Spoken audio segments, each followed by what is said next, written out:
Hit a hover last. Here we are. Good morning.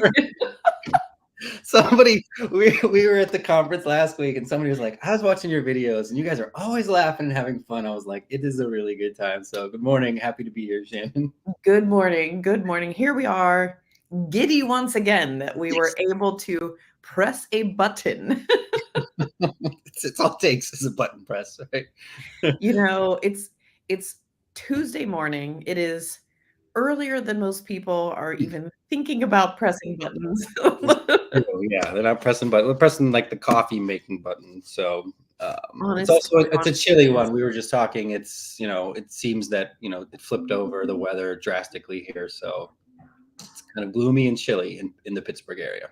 It is gloomy and chilly, and I opened all of my blinds, but I also had to turn my light on, and that felt so sad. Here we are. This is it. Well, maybe we can brighten that up a little bit. I've got another fun piece of tech to try out with you guys today. So I'm pretty excited about this. This is pretty cool. I'm going to go ahead and present my screen, which always takes a little while. So I'll find the window here. And today we are going to play with a web application called Geospy AI. Uh-oh. The world's best AI geolocation tool. I found this the other day and started playing with it.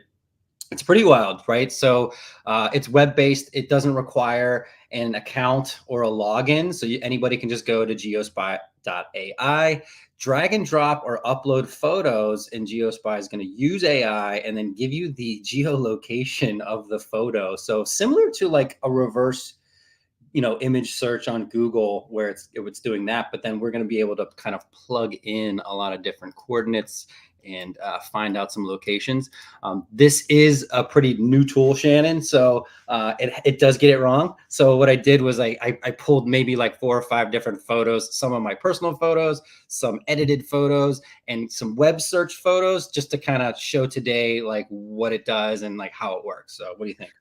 I am so excited. First of all, anything called spy, I'm super Well, into.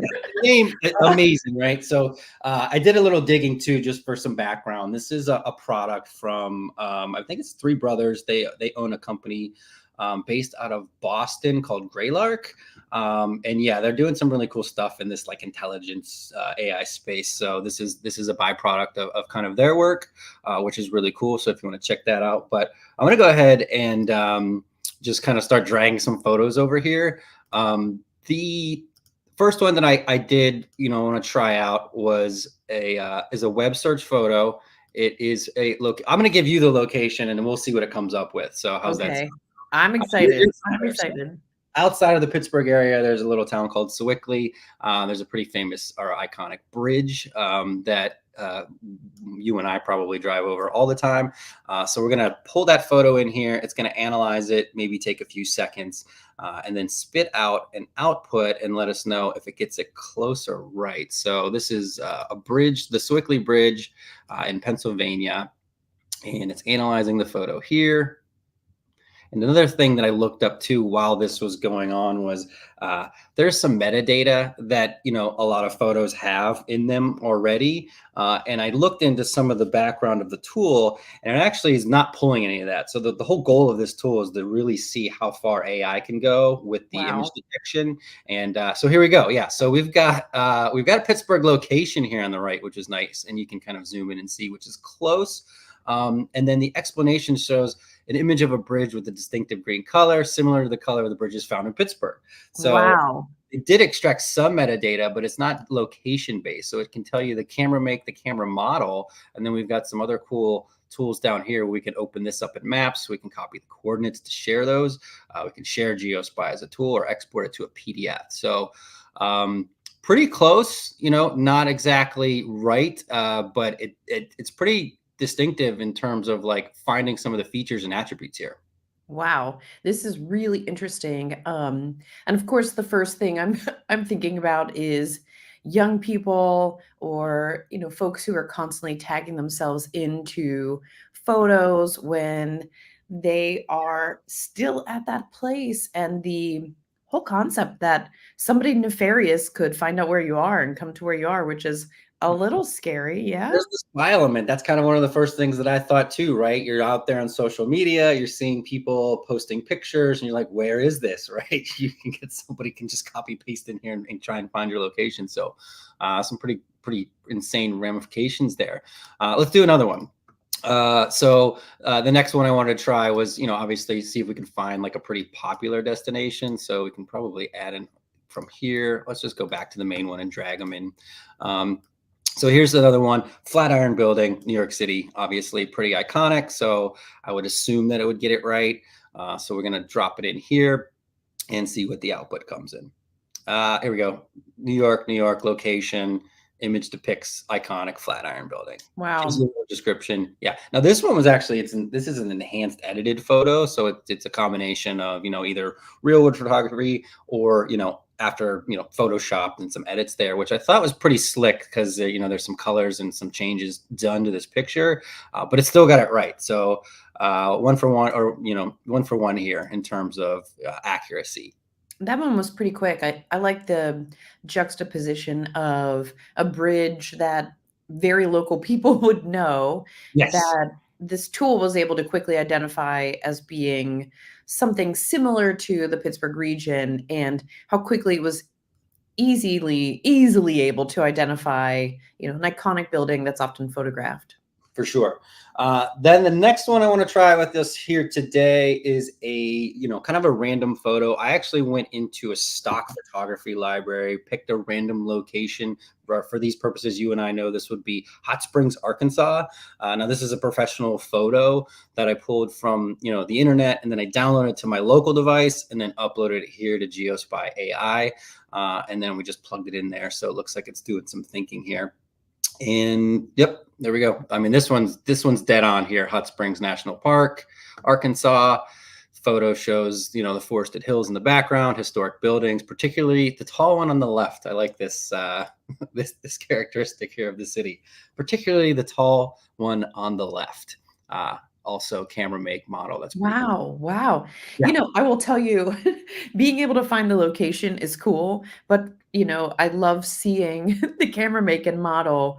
That to me is interesting. I recognize it's extracting it, but how fun is it to be able to see, oh, that's a quality that I like. As you and I know from our children, cameras are becoming less and less yeah, common, understood. Everybody's carrying around iPhones that take incredible pictures. So holding an actual physical camera in your hand is something that I think many young people today couldn't even think about.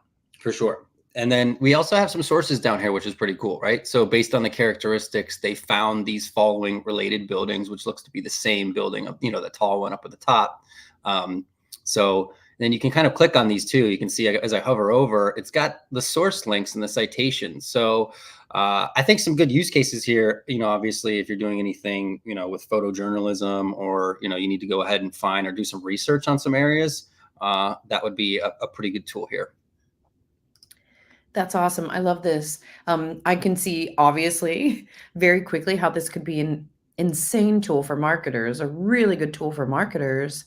But, have you ever seen a picture of people outside and you're like, that looks like a really cute park? I've got some wanderlust. I want to go there. Maybe Yeah. now we can find out where they're at. All right. So this last one that I uploaded here, this is from my phone. This is from my camera. So you can see, I can see my Apple Pro Max explanation air prediction came up with the goose egg here, right? Unknown. I'm going to switch over and see if I can actually, I'll show you what the picture is itself. Let's see here. This one was from the Heceta Lighthouse in Florence, Oregon. I was traveling a couple months ago, and it's a beautiful picture. I took this with my iPhone, of the lighthouse right here. You can see, but I think in this particular case, there's a lot of, this is a hiking trail. There's some trees. There's some nature here. Super tough for the AI probably to detect this image or this location. So it's the other thing to note too is that Shan, this is, I think that's like maybe 10 months old, less than a year old or so. Wow. So yeah, Wow. the tech is pretty new, but I think it's progressing pretty far from what I've seen on some forums out there and some discussions centered around it, which is pretty cool. There's one extra bonus surprise here while I got you. This is going to be fun. I think I did play with this. I think you'll be super excited about it. So I I'm love gonna a head back. bonus. I love a good bonus. Yeah, the bonuses are great. I'm gonna head back to Geospy, and I'll pull this up. So let's find it here. All right. So if we go back into the home screen, up in the top right hand corner here, there's Battle Geospy. Uh-oh. I found this to be really cool. So we can play a game against AI. So what it's going to do, it's going to show us a street view location.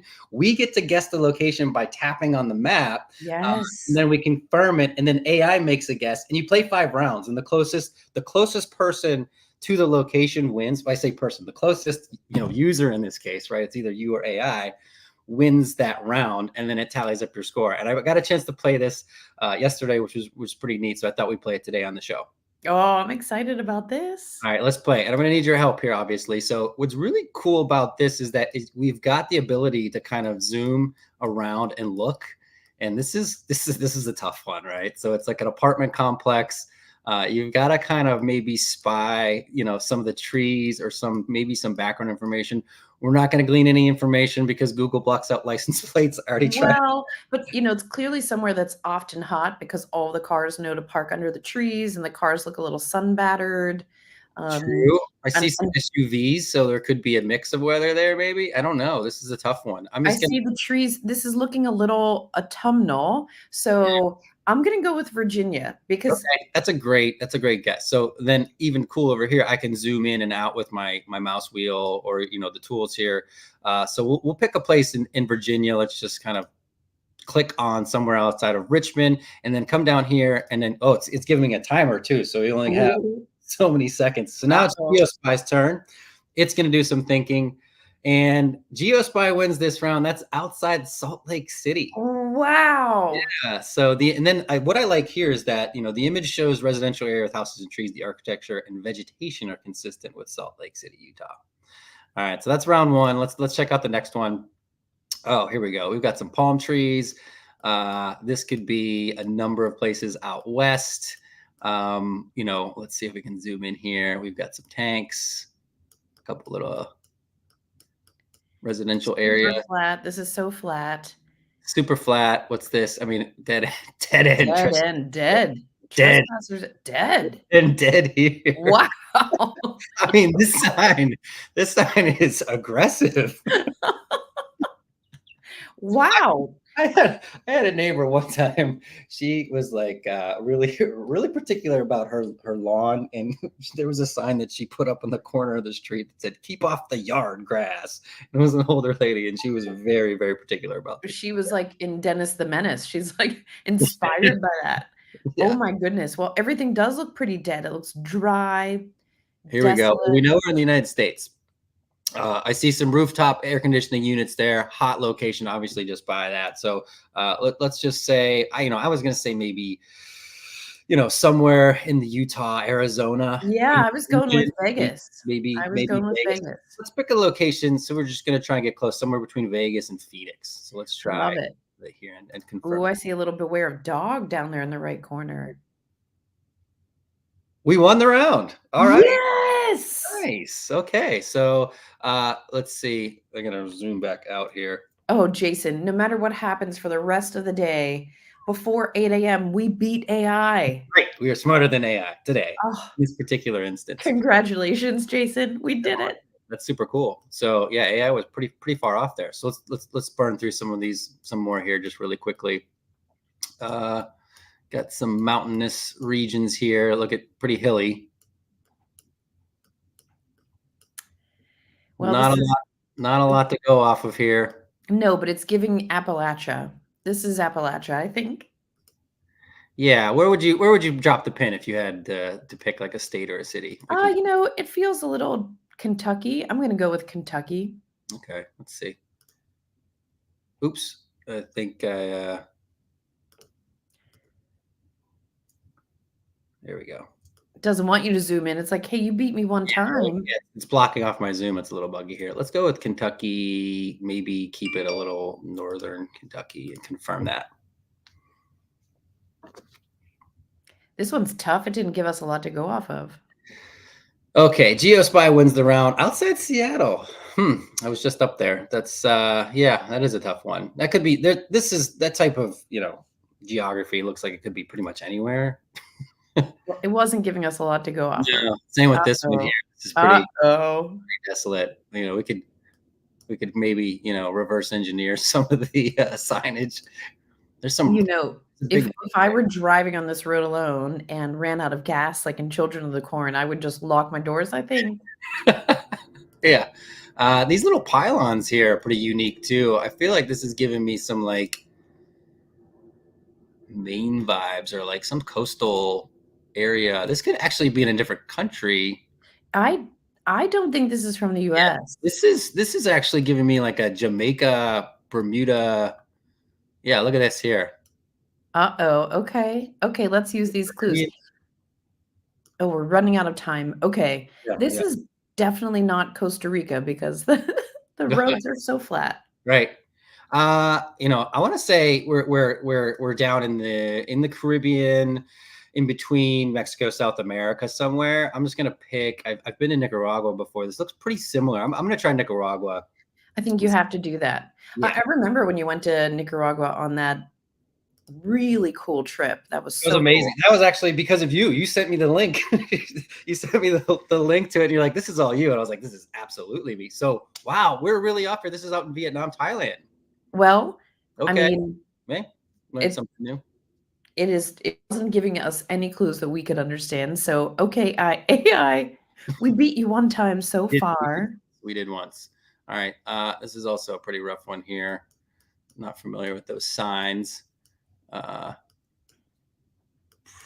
Hilly landscape there. I see some mountains in the background. Germany? Yeah, let's try there. That could be. Looks like it. Round This 4 or is 5. Let's see. Let's see what Geospy picks. Pretty close. Outside of Spain, Catalina. Ooh, let's go there. Maybe we should just use Geospy to pick the next place to visit. I think that's a great idea. We could just keep playing it. So game over. Geospy wins. We got one, right? I think that's great. I So do too. yeah, that's super cool. So yes, so I thought that'd be pretty fun. That this could be a great way to definitely pick new vacation spots, right? I love it. I love Yeah, it. and kind of get a chance to explore around and see. So yeah, I thought Geospy AI was pretty cool and was happy to share that today. That's awesome. I'm so excited you showed us this today because I was really excited. Last night, we were on an AI panel. That Yes, was awesome. We were surprised by what the other 3 speakers had to say because everybody came and gave their own presentation. And during Tracy's presentation, I was sort of texting you under the table because she kept showing things that I hadn't heard of or seen before. And it's remarkable, I think, to know we could do this show 10 times a day, every single day, and never see the same exact application. exactly. Yeah, Tracy's presentation was amazing, and she's doing some really cool things with AI in the metaverse, which I'm definitely looking forward to exploring more. All the speakers obviously were great, yourself included. Yeah, it is. It's a topic. I think I even mentioned that when I was up there. This is rapidly changing daily, weekly, right? Like every month, there's these leaps and bounds that are happening. So Yes. it's good for us because we get plenty of things to play with and test out. Hard for a lot of people, I think, to keep up. So we got to It's kind really of hard to keep up, and, I think one of the things I do think about the most is getting something that works really well for you into your everyday practice. So, thinking about things like particularly Scribe, which is a great one that you could put into your everyday workflow that could have a huge impact on the way that you do work. And there's so many things to play with it. It's hard to say, this is the one I'm going to sit down and, settle on. And so that I think is one of the things that I would encourage everybody, to think a little bit more about, just like you start exercising on January 1st, yeah. work whatever the tool is into your practice for a significant amount of time so you can see if it actually helps you. I agree. I think like tools like Scribe, gave me the idea yesterday, right? I was thinking about that. I'm like, there's a lot of organizations out there that have spent a ton of time. And then also one of the other speakers talked about, all the SOPs they were doing for the IT department, right? And how it took hours and hours for them to kind of sit there. Right. So, these SOPs are amazing resources for organizations internally to start training these models and then using that information, right? Not only internally, but externally. You're going to feed this data, right, into these models, and you're going to be able to get a lot more richer outputs, or at least more use case specific outputs for whatever your industry is, by information that you probably already have, right? So I think that's a great tool or a resource or tip rather, for any business owners or anybody out there working in a larger organization that's maybe trying to struggle or figure out how they might be able to start integrating AI into some of their process and procedures. It's so true, and I think anything that's repeatable becomes potential for AI, and I know last week we talked about Sales Sage, although the internet in the hotel was not as strong as I wish it had been, which I did think was a cool, "Hey, look, here's where we are. We're still in the age of hotel internet being pretty splotchy," and Limitations. yeah, exactly. So Sales Sage, we started feeding it the way that we do things, our methods of work, and it was able to use that to say, here's how you can work with this prospect to understand if your solution is best for them. So you're exactly right. Anytime you develop an SOP, you can use that to inform, you know, your AI or your agent. Here's how we can synthesize this into a message that people need to hear. For sure. And you know what? That brings up a great point because, last week was Life Sciences Dreaming. It was an amazing conference, super successful. I was really excited to be there. The panels were amazing. The speakers and the sessions were amazing. During one of the main, it was the reverse keynote, I believe. They were discussing, when they're doing some of the use cases in the life sciences industry, there's a significant portion of people on this world that do not have internet access, right? Right. And that kind of perked my ears up, and I got a little bit curious. Do you know what that stat is? Oh, I'm interested to know. No, I don't know. 2.6 billion people worldwide do not have internet access, Wow. right? Wow. That's a staggering number to me. And I know there's some companies and people in the space that are trying to work to resolve that, but it's that puts a different perspective and lens on things when we think about even just taking things for granted or getting into a situation like last week where you're in the hotel Wi-Fi and you're like, gah, right? Super frustrating. But imagine, we have this all at our fingertips, and there's a lot of people out there that they don't even have access. So that's pretty important. I think that's pretty poignant. I'm glad that you brought that up, Jason, truly, because while technology has the capacity and ability to democratize our work, it is critical for us to remember that there are so many people that just don't have access to the things that we have. And so I think that is a good way for us to close out today, remembering to be authentic and consider your lens and your lived experience and how it's not the same as everybody else's. I think that's a superb point. Jason, way to send us out. All right, Shannon, sounds great. I will see you next week on Try New Tech. Also, if you're watching, go to YouTube, like and subscribe. We're doing this weekly. It's amazing. Have a good day. Yeah, you too. Small.